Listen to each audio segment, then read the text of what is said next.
আসসালামু আলাইকুম। আমি আজকে দেখাবো অ্যাডোবি ফটোশপ দিয়ে কীভাবে একটি লোগো ডিজাইন করা যায়।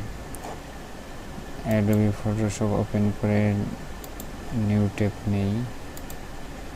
নিউ ট্যাব নেওয়ার পর টেক্সটে ক্লিক করে এর সাইজটা একটু বাড়াই দিই 120।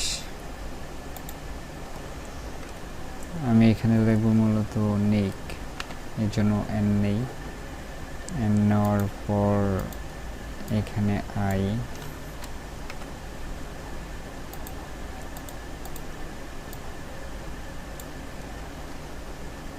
দেন কে,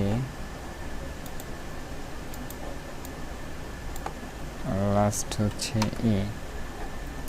তো আমাদের এখানে 4টা লেটার, এগুলো এখন পাশাপাশি সাজাই নিই।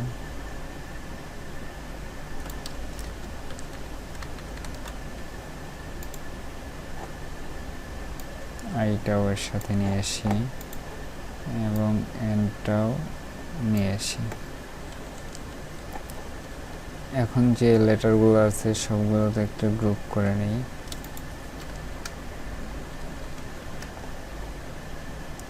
এর সাইজটা একটু বাড়াই দিই।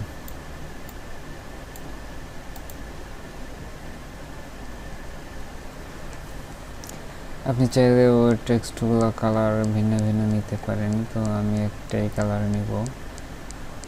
এখন আমি এখানে ক্লিক করব, করার পর নিউ 3D এটাতে ক্লিক করি।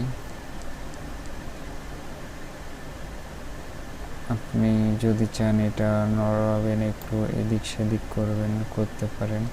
তো আমার যে ডিফল্ট যেটা আছে সেটাই রাখবো। দেন এখানে ব্যাকগ্রাউন্ডে ক্লিক করব, পোস্ট কার্ড।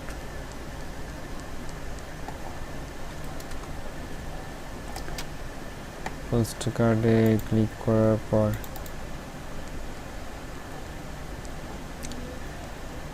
আবার এটাতে ক্লিক করব, এটাতে ক্লিক করে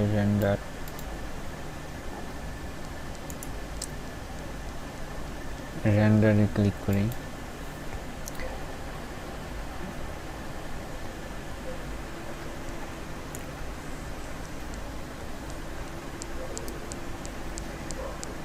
প্রসেসিং হচ্ছে, টাইম নিচ্ছে আমার, এটাতে আমার টাইম অ্যান্ড পার্সেন্ট। তো কমপ্লিট হওয়া পর্যন্ত ভিডিওটা স্কিপ করতেছি। তো আমার এটা রেন্ডার হয়ে গেছে। এখন এটা আমি সেভ করব। সেভ এসে ক্লিক করলাম।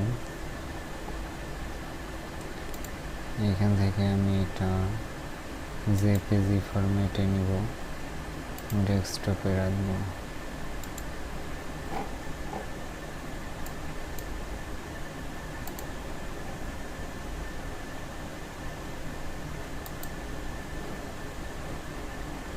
তো আমার একটা লোগো ডিজাইন হয়ে গেল। এরকম ভিউ করি, এই যে আমার একটা নিক লোগো হয়ে গেল। তো খুব সহজে এভাবে আপনি যে কোনো টেক্সট 3D লোগো ডিজাইন করতে পারেন। ভিডিওটি যদি ভালো লাগে অবশ্যই লাইক কমেন্ট করবেন, সাবস্ক্রাইব করে পাশেই থাকবেন। ধন্যবাদ।